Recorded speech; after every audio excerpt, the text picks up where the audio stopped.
Good evening and welcome to a new edition of the news. Prime Minister Omar Razzaq said his government realizes the importance of the information and communications technology ICT sector. During a panel discussion with representatives from the Information Technology Association of Jordan in Taj, the Prime Minister said that the new income tax draft law offers exemptions to start-up companies. The exemptions, Razzaq said, will be on capital profits and for 15 years since the date of establishment for these companies. The Prime Minister pointed out that the new law will reduce the tax on ICT sector from 20% to 5%. The Senate's Committee on Finance and Economy, headed by Senator Umayyah Tuqan, approved the 2018 amended tax income draft law after it was returned by the lower house. The committee passed the bill after taking into consideration that the House approved the Senate's amendments.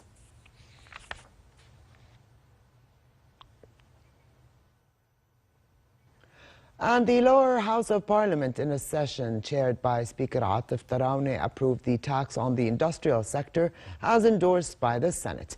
The endorsement came after the government had pledged to launch a tax incentive system that will set tax rates on industrial activities except for pharmaceutical and clothing sectors.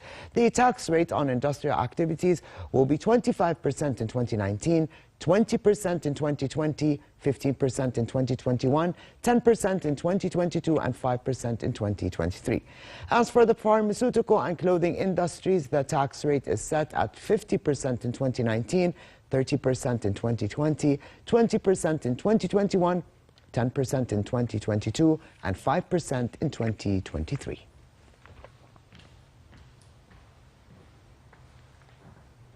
In regional news, Syria accused insurgents of wounding more than 100 people in a suspected toxic gas attack in Aleppo, the first such assault in the city. Syrian state news agency SANA said militants hit 3 districts with projectiles containing gases that caused choking.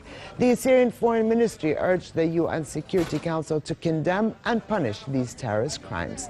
Russia's Defense Ministry also accused insurgents of firing shells filled with chlorine gas at Aleppo from the rebel stronghold of Idlib. These shells spread a strong stench and caused dozens of people breathing problems, eye inflammations and fainting.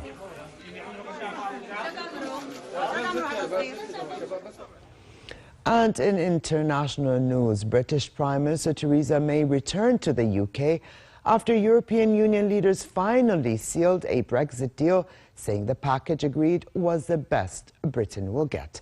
The European Council agreed on the withdrawal of the United Kingdom of Great Britain and Northern Ireland from the European Union and the European Atomic Energy Community. It also approved the political declaration setting out the framework for the future relationship between the EU and Britain. The deal still has to be passed by the British Parliament, a tough battle May will face. This is the best deal possible for Britain. Now it's time for everybody to take their responsibility. A stark message from EU leaders in Brussels Sunday as they urged the UK to back Theresa May's contentious Brexit deal. After years of tough negotiations, the British Prime Minister's plan finally has the approval of all 27 EU states. But the challenge is now in Britain, where it still faces furious opposition. EU leaders took barely half an hour to rubber stamp the 600-page agreement on Sunday after last-minute talks on Gibraltar cleared the way. The biggest question is now whether May's divided minority government can steer the deal through Parliament, where opposition is fierce. The agreement sees London following many EU rules to keep easy trade access and includes a backstop which could align Northern Ireland more closely with the EU if no other way can be found to avoid a hard border with the Republic of Ireland. May made a direct appeal to the British public on Sunday, writing an open letter to the nation urging everyone to save Brexit. She said the deal is in the, quote, national interest, one that works for everyone, whether you voted leave or remain.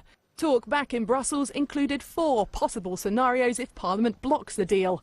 A second referendum, a general election to find a new British leader, a renegotiation with the EU, or simply that Britain will crash out of the bloc on March 29th.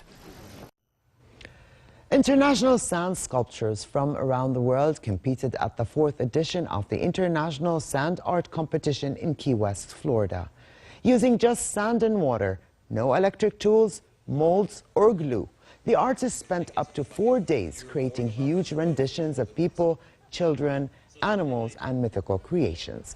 The Sculptor's Choice Award was given to Abe Waterman of Canada for his creation dubbed Take Me Higher, while the Conch Republic Award went to St. Louis, Missouri's Dan Belcher for Seeing and Saying. Meanwhile, visitors gave the People's Choice Award to the fish sculpture created by a Key West couple.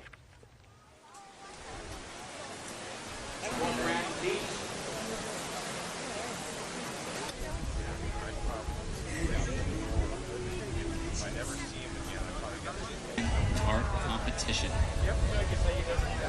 Artist as far away as Key West, Florida. From San Francisco. She's working on the body parts sculpture there.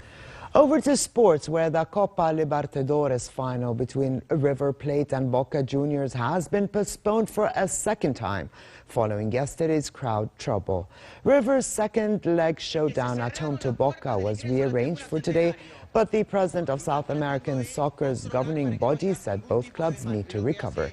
Yesterday, Boca players were hurt when their bus was attacked outside the stadium by River fans. Boca players suffered cuts from the glass from broken windows and were also affected by the tear gas used by police to disperse the crowds. The all-Buenos Aires clash marked the first time Argentina's two biggest clubs have met in the final of the Libertadores, the equivalent of the Champions League. Y de hecho donde pega la curva, más allá es donde pega la curva el micro, donde veíamos Policía que recién, como contaba Valeria, avanzaba hacia quienes les arrojaban proyectiles. Están sacando a la gente de ese puesto de comida. Sí. ¿Qué es lo que se hace? Angelici va directamente a pedirle la suspensión del partido.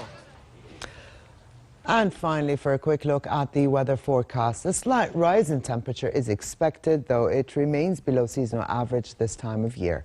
Therefore, it will be cold and cloudy with a chance for scattered showers, while winds will be southeasterly moderate.